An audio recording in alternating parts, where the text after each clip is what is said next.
कि भाई अगर जलसा देखना हो, दीन की बातें सुननी हो, उलमा की तकरीरें सुननी हो, तो उस जलसे में ज़रूर जाओ। ये अवाम की ज़ुबानों के ऊपर रहता है। बिस्मिल्लाहिर्रहमानिर्रहीम। नहमदुहु व नुसल्ली व नुसल्लिमु अला रसूलिहिल करीम, अम्मा बाद।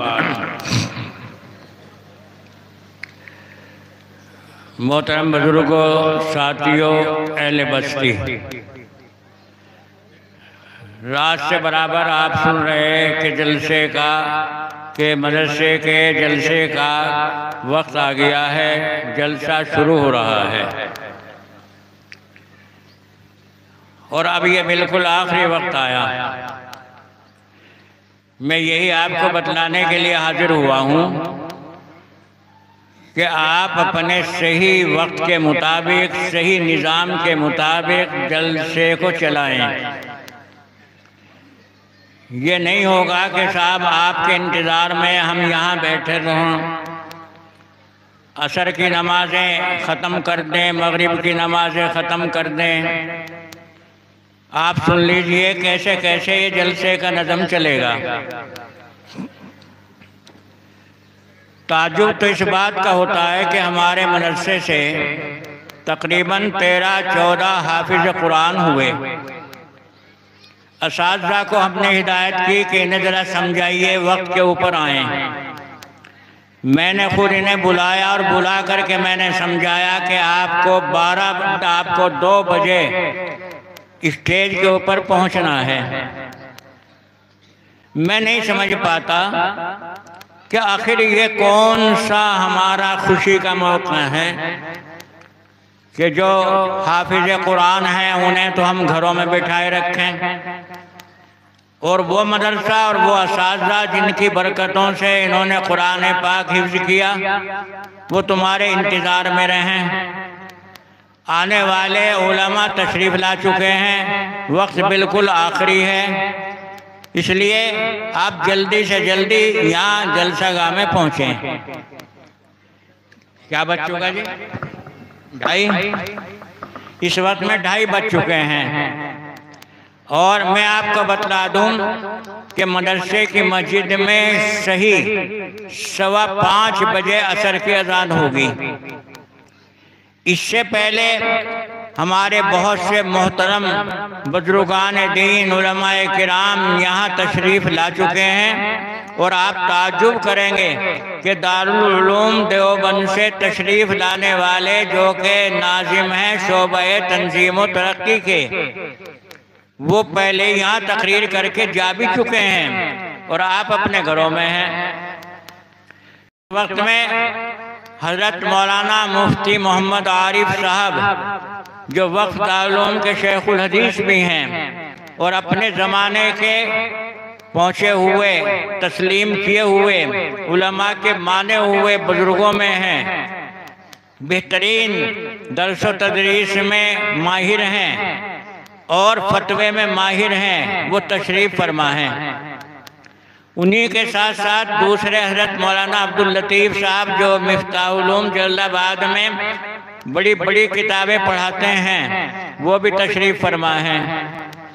और इसके साथ साथ इस मदरसे से फ़ैज़ हासिल करने वाले हमारे मौलाना तरीक़त साहब हुए या मौलाना मुस्तकीम साहब हुए और दूसरे हजरात, वो भी यहाँ मौजूद हैं। अब बतलाइए, अगर आप इनसे कुछ लेना चाहते हैं, कुछ फैज़ हासिल करना चाहते हैं, तो भाई आप भी वक्त की कुर्बानी दीजिए। ये आने वाले तो वक्त की कुर्बानी दें और तुम घरों से ना निकलो। ये आने वाले तो सफ़र की तकलीफ़ उठाएं और आप लोग जो हैं घरों में मस्ती में बैठे रहें, तो भाई कैसे इल्म आएगा? किस तरीके से आप फैज़ हासिल करेंगे? ये वो मदरसा है जिस मदरसे का एक पूरे इलाके में रिकॉर्ड है।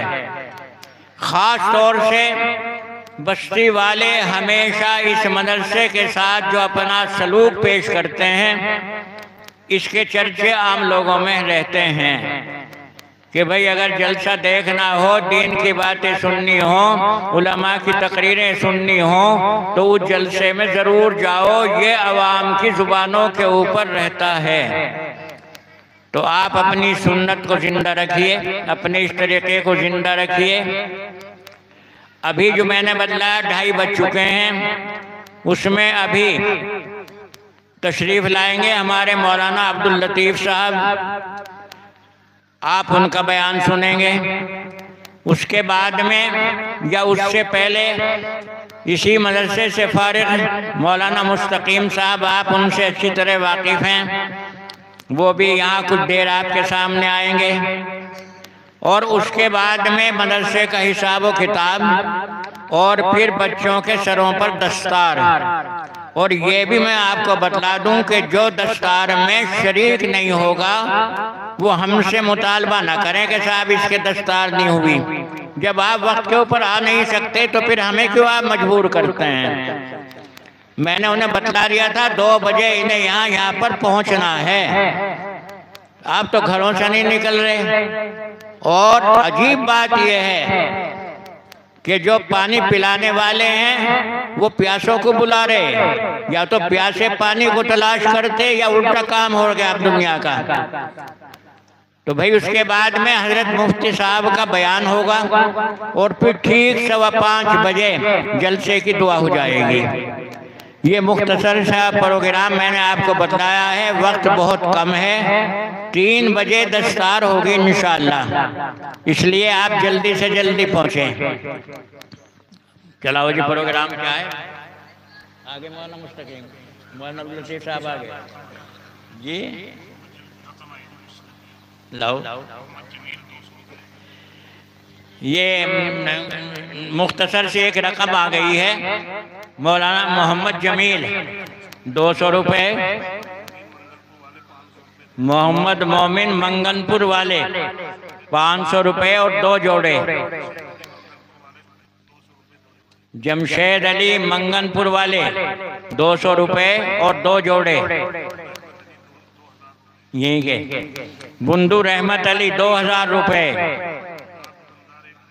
मोहम्मद गुलजार दुकानदार 1000 रुपये, कौन हसनुद्दीन 1000 रुपये, मोहम्मद फैयाज 3000 रुपये। अब आप देखिए कहाँ मंगनपुर और कहाँ बैसानी। मंगनपुर वाले आवाज़ सुन करके यहाँ पहुँच गए तुम्हें देने के लिए, और आप लोगों को हमें बुलाना पड़े, बड़े ताज्जुब के बाद। अब आप जरा पाबंदी के साथ सुने। और एक मेरी दरख्वास्त ये है कि आने वाले अदब के साथ जलसागाह में बैठते रहें। अगर कोई ज़रूरत पेश आ गई, इंसानी ज़रूरतें हैं, पेशाब की, इस्तंजे की, तो अदब के साथ उठ के चले जाओ और फिर अपनी जगह बैठ जाओ। ये आप समझ लीजिए कि ये इल्म जो है ये अदब चाहता है।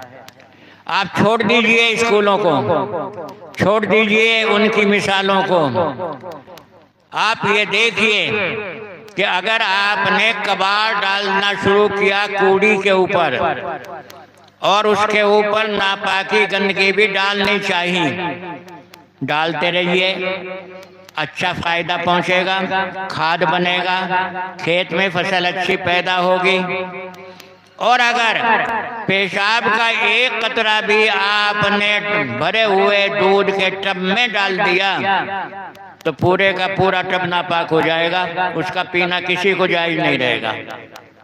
यही समझ लीजिए दीन जो है, जिसकी बुनियाद कुरान पाक है, जिसकी बुनियाद हदीस पाक है, यहाँ अगर बेअदबी जरा सी भी आ गई तो इल्म के फैज़ से वो महरूम रहेगा। ये ठीक है रट लेगा, ये ठीक है जुबानी किताब सुना देगा, लेकिन इल्म जो सीने के अंदर एक नूर, एक रोशनी पैदा करना चाहता है वो उसे हासिल नहीं होगा। असल तो इल्म का यह है कि इल्म के हासिल होने से दिल के अंदर, सीने के अंदर रोशनी पैदा हो, नूर पैदा हो, सुकून पैदा हो, घबराहट दिल के अंदर ना आए। ये हैं वो इल्म के फैज़। मुसीबतें आ जाएं, तकलीफ़ें आ जाएं तो बंदा अल्लाह की तरफ झुक जाए। अल्लाह के अलावा किसी के बारे में ये भी ख्याल ना आए कि किसी के हाथों में हमें कोई तकलीफ़ पहुंचाना है या किसी के हाथों में हमें आराम पहुंचाना है। यकीन मोमिन का इतना मजबूत जम जाए कि अल्लाह के अलावा ना कोई तकलीफ़ पहुंचाने वाला, ना अल्लाह के अलावा कोई सुकून देने वाला।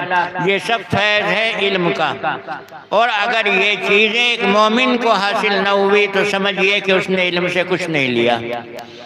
और ये जब हासिल होता है जबकि इसका अदब हमारे ज़हनों में हो। अदब ज़रूरी है, इसलिए मैं दरख्वास्त ये करता हूँ आप अदब के साथ बैठे रहें। हाँ, ज़रूरत पेश आ गई तो उठ करके चले जाओ, फिर आ जाओ। अब आपके सामने प्रोग्राम शुरू होगा। तकरीर के लिए मैं हाजिर नहीं हुआ, मैंने तो ये मुख्तसर सा जलसे का प्रोग्राम बतलाया है।